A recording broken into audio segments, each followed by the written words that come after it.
Hi let's make tasty egg curry. Channel subscribe చేసుకోవడం మర్చిపోవద్దు. ఈ సింపుల్గా టేస్టీగా ఉండే ఎగ్ కర్రీ ఎలా తయారు చేసుకోవాలో చూసేద్దాం. టేస్ట్ అయితే అద్దిరిపోయింది.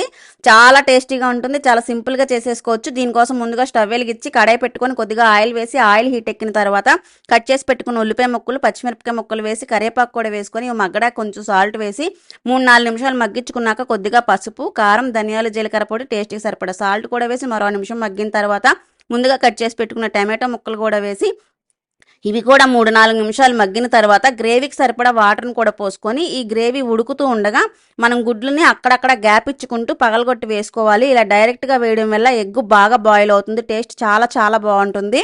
నేను ఇక్కడ 5 గుడ్లను తీసుకొని వేసుకుంటున్నాను, కొంచెం గ్యాప్ ఇచ్చి.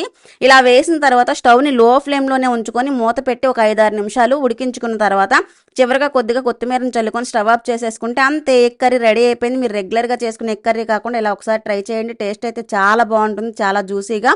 నేనైతే చాలా ఎంజాయ్ చేశాను. ఛానల్ సబ్స్క్రైబ్ చేసుకోవడం మర్చిపోవద్దు. వీడియో ఎలా అనిపించిందో కామెంట్ చేయండి.